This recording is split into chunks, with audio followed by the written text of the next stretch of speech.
नमस्कार दोस्तों, स्वागत करता हूं आप सभी का हमारे चैनल में।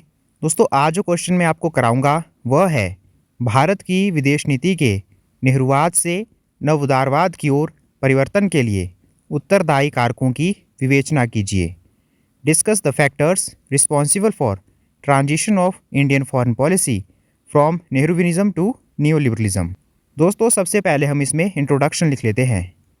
भारत की विदेश नीति में समय के साथ एक महत्वपूर्ण बदलाव आया है, जो पंडित जवाहरलाल नेहरू के आदर्शवादी और गुटनिरपेक्षता आधारित दृष्टिकोण से हटकर 1990 के दशक के बाद से नव उदारवादी सिद्धांतों पर आधारित एक अधिक व्यवहारिक और आर्थिक केंद्रित दृष्टिकोण की ओर गया है।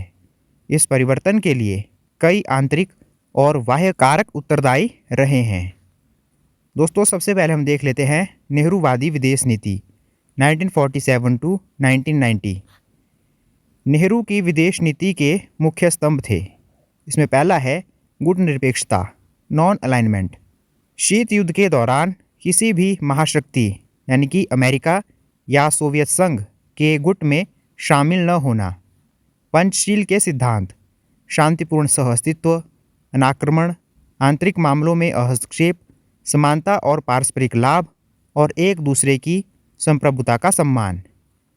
साम्राज्यवाद और रंगभेद का विरोध, एशिया और अफ्रीका के नव स्वतंत्र देशों के साथ मिलकर उपनिवेशवाद और नस्लीय भेदभाव का कड़ा विरोध करना। आर्थिक आत्मनिर्भरता, मिश्रित अर्थव्यवस्था और आयात प्रतिस्थापन की नीति के माध्यम से देश को आर्थिक रूप से आत्मनिर्भर बनाना।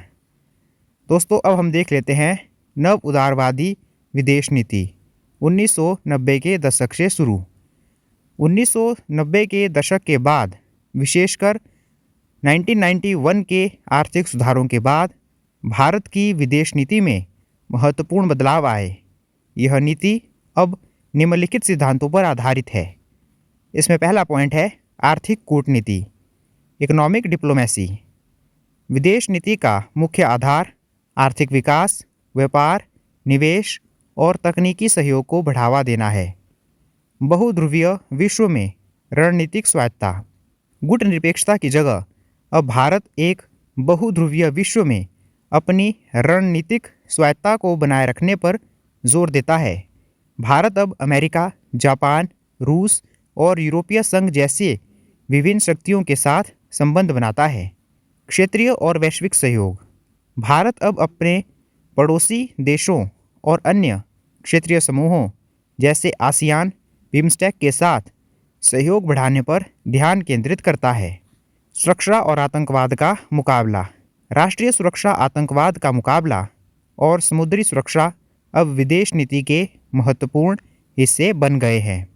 दोस्तों, अब हम देख लेते हैं नेहरूवाद से नव उदारवाद की ओर परिवर्तन के लिए उत्तरदायी कारक क्या हैं। यह परिवर्तन अचानक नहीं हुआ, बल्कि कई आंतरिक और बाह्य कारकों का परिणाम था। इसमें पहला पॉइंट है सोवियत संघ का विघटन 1991। शीत युद्ध की समाप्ति, सोवियत संघ के विघटन के साथ ही शीत युद्ध समाप्त हो गया। गुटनिरपेक्षता की नीति, जो दो महाशक्तियों के बीच संतुलन बनाने के लिए बनाई गई थी, अब अपनी प्रासंगिकता खो चुकी थी। एक ध्रुवीय विश्व का उदय, अमेरिका एकमात्र महाशक्ति के रूप में उभरा, जिससे भारत को अपनी विदेश नीति में बदलाव करने और अमेरिका के साथ संबंधों को मजबूत करने की आवश्यकता महसूस हुई। अगला पॉइंट है 1991 का आर्थिक संकट और उदारीकरण। आर्थिक दबाव, 1991 में भारत को गंभीर भुगतान संतुलन के संकट का सामना करना पड़ा।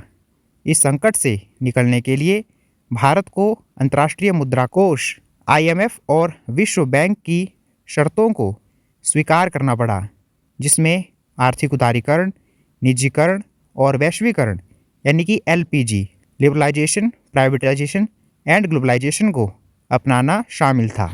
आर्थिक कूटनीति की आवश्यकता, आर्थिक सुधारों के बाद भारत को विदेशी निवेश, बाजारों तक पहुंच और तकनीकी सहयोग की आवश्यकता हुई। इसने विदेश नीति को राजनीतिक और सुरक्षा मुद्दों से हटाकर आर्थिक उद्देश्यों की ओर केंद्रित किया। लुक ईस्ट और एक्ट ईस्ट जैसी नीतियाँ इसी बदलाव का परिणाम थीं। अगला पॉइंट है प्रौद्योगिकी और संचार क्रांति, वैश्वीकरण का प्रभाव। इंटरनेट, मोबाइल फ़ोन और अन्य संचार प्रौद्योगिकियों के विकास ने दुनिया को एक दूसरे के करीब ला दिया। वैश्वीकरण ने देशों को एक दूसरे के साथ अधिक व्यापार और निवेश करने के लिए प्रेरित किया, जिससे आर्थिक कूटनीति का महत्व बढ़ गया। सूचना का प्रवाह। सूचना के तेजी से प्रवाह ने भारत को दुनिया के अन्य देशों के साथ अधिक संपर्क में आने और अपनी विदेश नीति को अधिक पारदर्शी और गतिशील बनाने में मदद की। परमाणु शक्तियों का उदय।